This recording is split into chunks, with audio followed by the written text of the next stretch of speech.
What's up, guys? I'm going to be teaching you how to be doing the Bowl of Embers on extreme with minimum item level, no echo.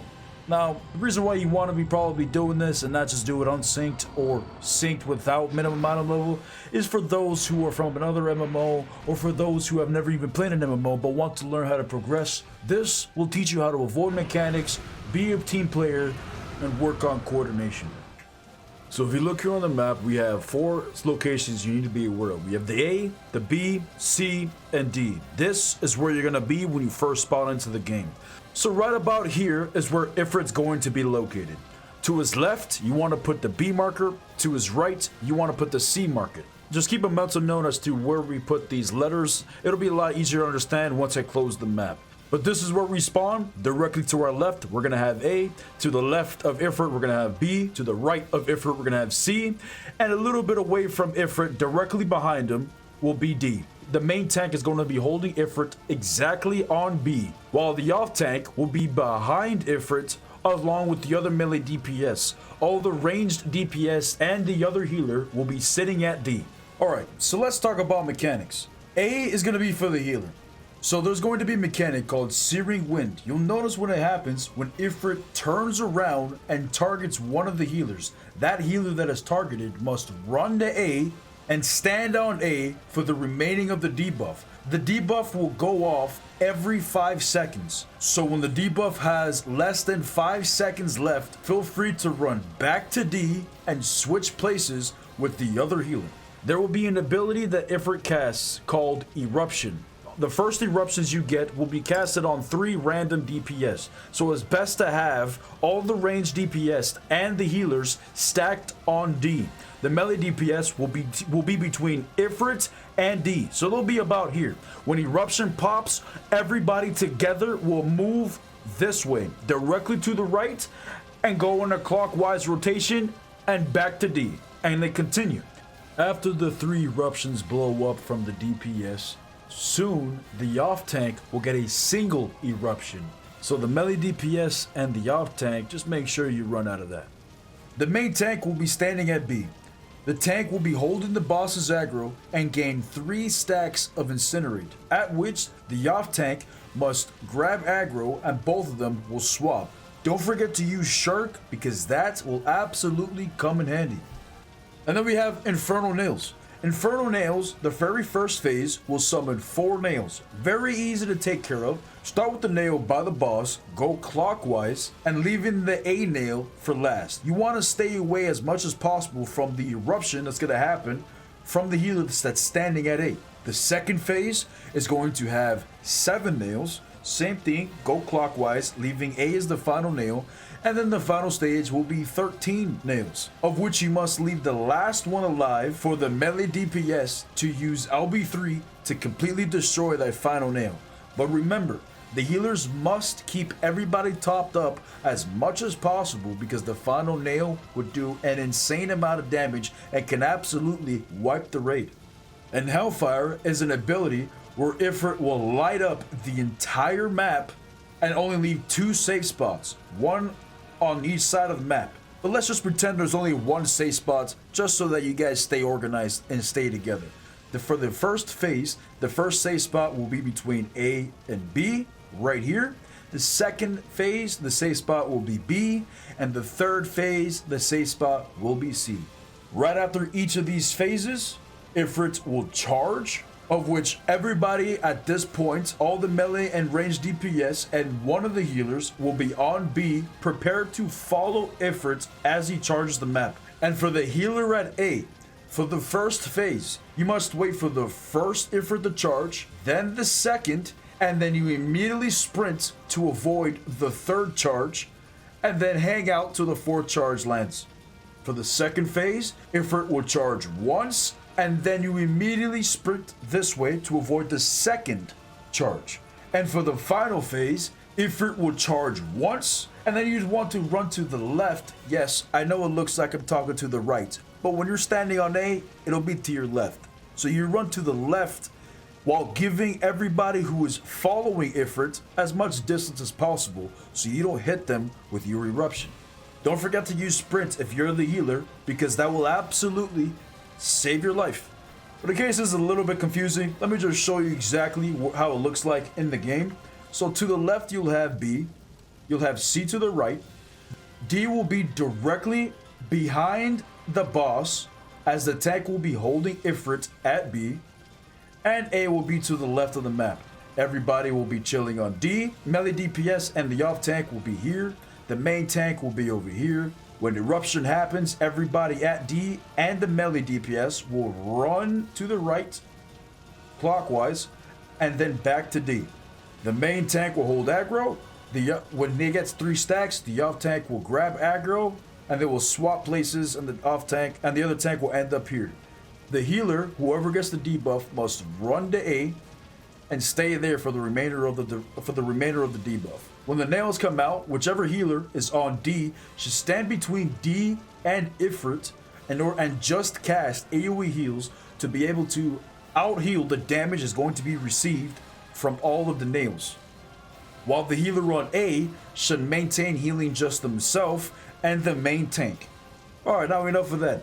Now let me show you some gameplay so I can show you exactly what to do as the fight goes on. I suggest you guys use food for this fight because it will absolutely give you a little bit of a boost that could be very well needed. Alright, so once everybody has food, you start the countdown, and around 5 seconds both healers should cast both their healing over times on the main tank. The tank's going to run directly to B and stand exactly on top of B. And then after that first eruption, all the ranged DPS will run to D. Once Ifrit targets the healer would immediately run to A, and everybody else on D must be prepared for the eruptions. At this point, everybody runs directly to the right and go in a clockwise rotation, hugging the edges of the map to avoid the explosions coming from the eruptions. When the other healer that's at A and they notice that their debuff has fallen to 5 seconds or less, the healers will swap. And at this point, the nails will come out. And the DPS must focus on the nails. I suggest you kill the nails closer to the boss and go in a clockwise rotation, leaving A as the final nail. Again, the healers must always pay attention to that debuff to make sure that they run in 5 seconds or under to make sure that the other healer's aware that it's going to be their turn. While the nails are up, you want to make sure that the healer that is not on A stands between D and Ifrit and only uses AoE healing to maintain the damage from all of the nails that are going to be blowing up and to assist with a little extra healing onto the tank. While the healer on A only needs to focus on maintaining their own HP and the tank's HP. And this is where you gotta prepare for Ifrit to leap into the air. At this point, the DPS and the tank will swap places, and the tank will hold aggro on the boss at D. Everybody else will move between A and B. The healers will top everybody off, and as soon as Ifrit casts his flame ability, the healer will pull him into the safe zone. As soon as the Hellfire disappears, one of the healers are going to be marked. That healer must run to A. Everybody else is going to be not at D, but behind Ifrit's leg between Ifrit and D, to be prepared for when Ifrit duplicates himself and charges. The healer on A needs to stay on A because they have the debuff. After the second charge, they immediately move to avoid that third charge ability. And right now, everybody meets up at D. Heal up anybody that accidentally got hit by Ifrit. Make sure that the healers both cast their healing over time on the main tank, and the other healer that did not have the debuff will run back to A. At this point, everybody, including the healer that's not supposed to be on A, will stack on D and get prepared for the eruptions. The eruptions come out, everybody moves directly to the right and goes clockwise to avoid the eruptions. The healer will then go back to their healing spot between Ifrit and D, waiting for the other healer to run in and switch places with them. Once the second healer reaches A, the nails will come out.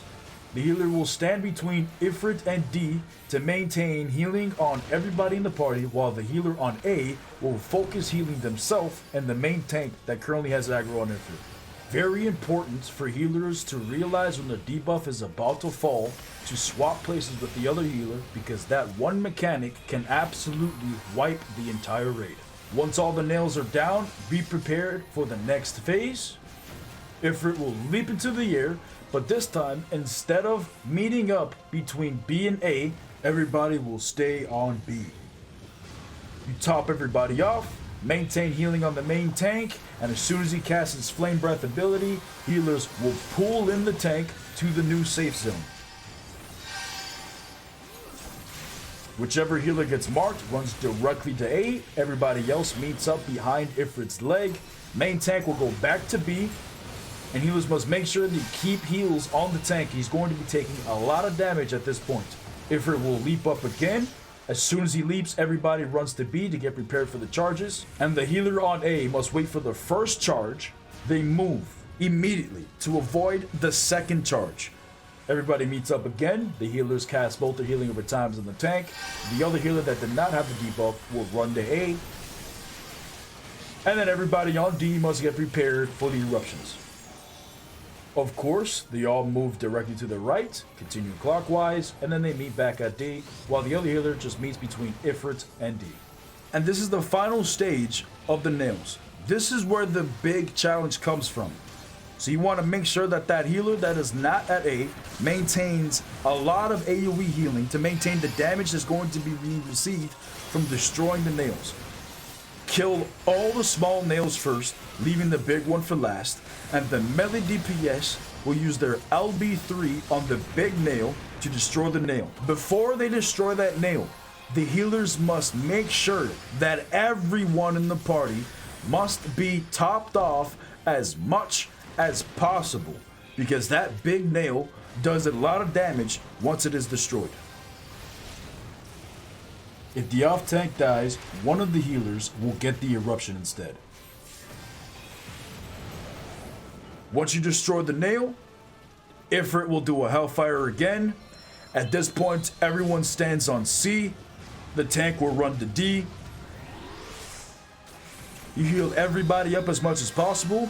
The healer will pull in the main tank after Ifrit casts his Fiery Breath.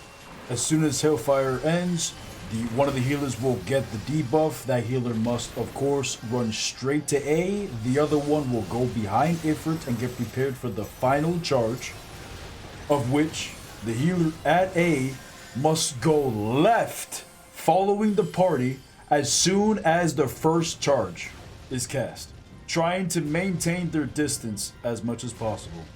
At this point, Ifrit must die before the next Hellfire or it will be a wipe. But be careful, when you destroy those final nails, you'll have party members that might get a little too excited and forget the mechanics. But don't worry, all you have to do is maintain the damage and you'll be able to down Ifrit. Guys, if this video was helpful, hit that like button, hit that subscribe button, hit that bell notification so you get notified when I post future guides or any kind of reactionary content. And I hope to catch you all next time on the flip side. Peace.